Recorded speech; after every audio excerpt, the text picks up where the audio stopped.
और आजकल खूब प्रधानमंत्री जी हिंदू और मुसलमान कर रहे हैं, क्योंकि वो चुनाव हार चुके हैं। यहां राम रहीम नहीं चलेगा प्रधानमंत्री जी, यहां मटन मछली भी नहीं चलेगा। आपका झूठ का दुकान बंद हो गया है। आपको बताएंगे कि जो आरक्षण आप शेड्यूल कास्ट शेड्यूल ट्राइब का जो छीनने की बात कर रहे हैं आप और आपके गृह मंत्री, उसको हम होने नहीं देंगे। ये हमारे प्रधानमंत्री जी जो भाजपा के स्टार प्रचारक भी है, वो झारखंड के दौरे पे आ रहे हैं और संभवतः वो चाईबासा आए। उनका बहुत स्वागत है और उनके स्वागत के लिए 4 मुद्दों पर उनसे हम लोगों की अपेक्षा है कि वो खुलकर बोलेंगे। एक तो आदिवासी अस्मिता का मुद्दा पर उनको बोलना चाहिए कि उनकी पार्टी की स्टैंड क्या है। सरना धर्म कोड को प्रधानमंत्री जी किस रूप में देखते हैं। आदिवासी अस्मिता पहचान उसके आस्था से जुड़ा हुआ है और आजकल खूब प्रधानमंत्री जी हिंदू और मुसलमान कर रहे हैं, क्योंकि वो चुनाव हार चुके हैं।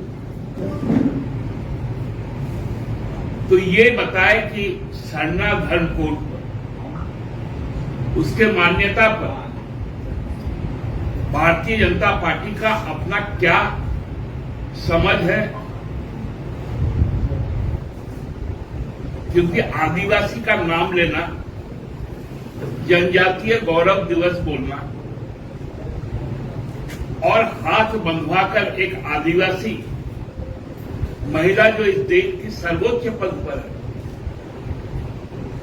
उनको खड़ा रखना और खुद बैठ जाना, क्या ये आदिवासी अस्मिता के साथ खिलवाड़ नहीं? ये पहला सवाल उनके सामने। दूसरा सवाल, आप जिस इलाके में जाएंगे, पोराहाट, सारंडा, कोल्हार,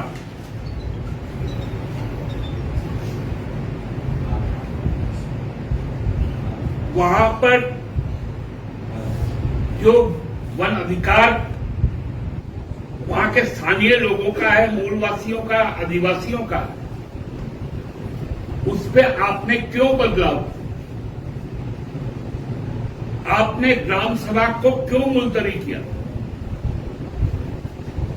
आपने मानकी मुंडा पाहन व्यवस्था को क्यों वहां से हटाया?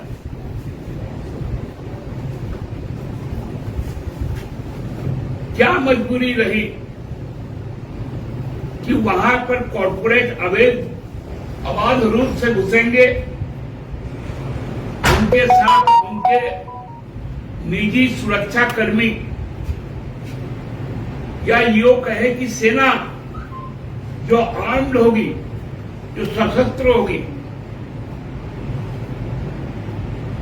उन इलाकों में जाएगी और वहां पर खनिज का उत्खनन कर पाएगी।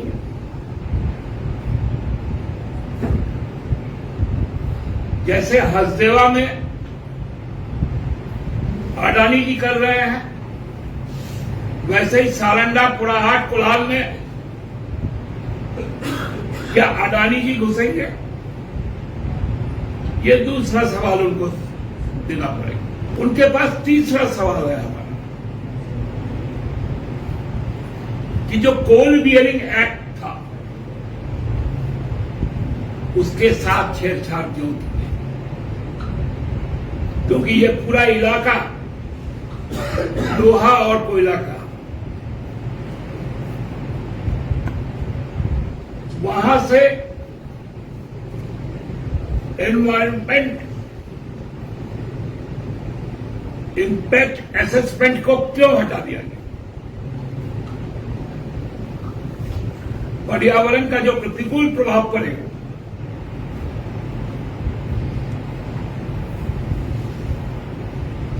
उसकी जो विश्लेषण है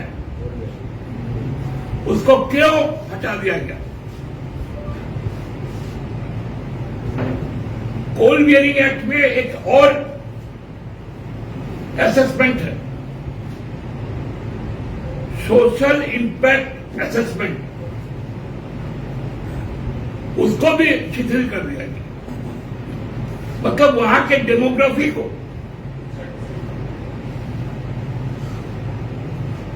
असंतुलित करने के लिए ये प्रयास किए ताकि अबाध रूप से बाहरी व्यक्ति यहां पर घुस जाए।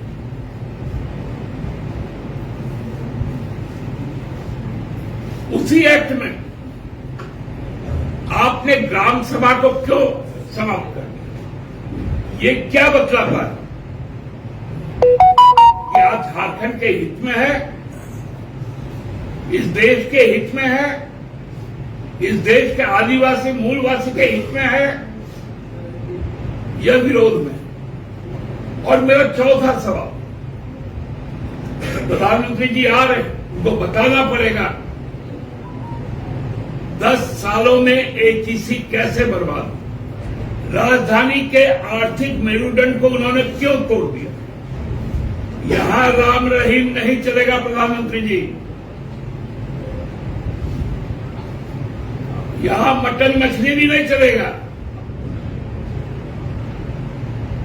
आपका झूठ का दुकान बंद हो गया है। आपको इलेक्शन कमीशन जितना भी सहूलियत देवे, आप चुनाव नहीं जीतने जा रहे। आपको चुनाव आयोग अभी एक ही काम कर सकता है कि 400 की जगह में 800 सर्टिफिकेट आपको पहले से छपवा के देते हैं। जनता ने आपको खारिज कर दिया और इन्हीं मुद्दों पर उनके जो भी लोग आएंगे उनको भी बोलना पड़ेगा।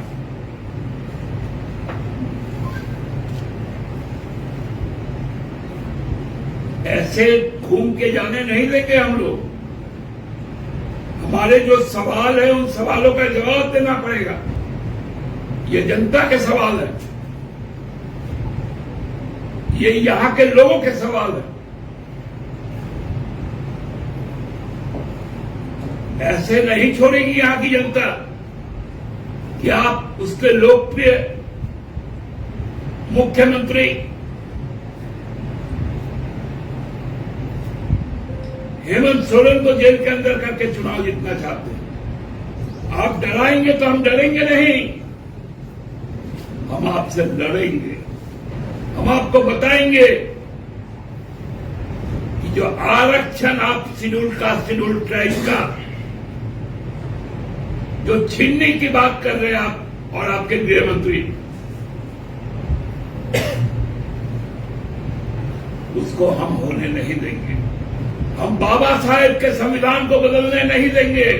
हम बिरसा के उलगुलान के मुद्दे को भूलने नहीं देंगे।